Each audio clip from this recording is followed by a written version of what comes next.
Hey guys, this is Sarah and it's week 61. It is not Friday because yesterday was a day from hell for me and I didn't really want to make a video when I was in that frame of mind. So here I am. This week we're talking about labels and language. Basically the labels that we use for ourselves or that our partners use for themselves. I'm really hoping this video works. I've literally tried 4 times to make a video and my computer just seems to hate me. So this time doesn't work. I have no idea. I might throw my computer at a wall or something because it's ridiculous. Anyway, so I'll start off with how I identify. I've identified as many things throughout my short life. I identified as straight up until I was about 18, and then I identified as bisexual after I started watching The L Word. Haha, funny.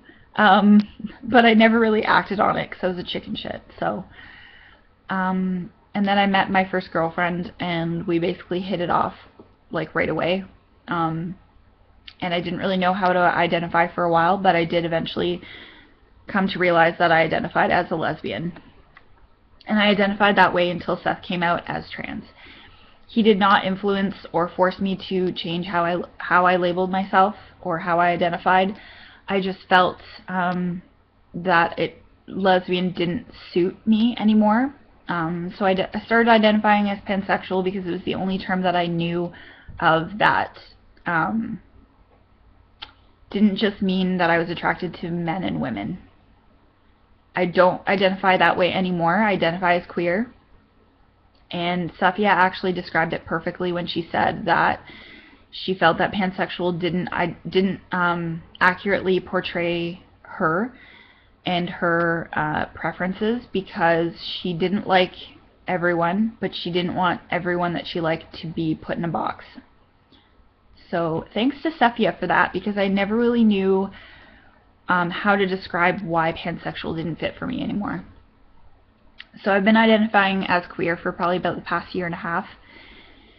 Seth identifies as a very straight male. The only time he didn't identify as straight was when he didn't really know who he was and didn't know what transgender or transsexual meant. So he identified as a lesbian because he was a masculine woman and he liked other women.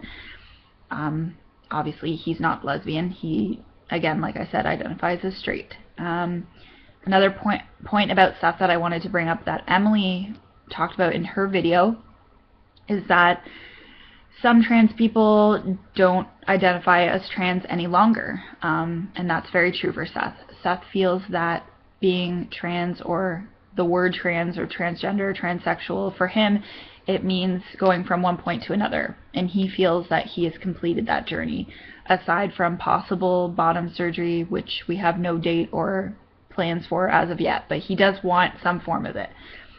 So he feels that he's completed that, and he just basically calls himself a man. He doesn't identify as trans. I don't really like labels. I feel that they separate people. However, I know that labels will always be around because we are unable as a society to basically not give a fuck what other people do or say or how they identify. There's whatever, or people just feel the need to identify as something. For some people it's comforting, it connects them to a certain community or to a certain person or to themselves, and I totally understand that, but I personally just don't feel that they are needed. One term that I do like is gender and sexuality diversities, or GSD. It's something that I believe originated in England not too long ago, and I'm hoping that it's going to make its way over here. The reason why I like this term is because it is inclusive and respectful to all individuals. It's less confusing, especially for people who don't identify within the long alphabet that we've created. A lot of people who don't identify as anything other than like straight or bisexual, no, actually no, just straight, but who are open-minded still find it very confusing to remember all of those letters and know what they stand for. So I feel like gender and sexuality diversities is just so much more inclusive and less confusing for the people who identify within that spectrum and people who don't. So I'm hoping it makes its way over here. I think that's all I really wanted to say. I'm going to cut it short now because, like I said, my computer's been stupid and not wanting to let me make videos. So I'm going to cut it now before it cuts out on me. Everyone, if you have questions, feel free to ask below, and have a great weekend. Bye!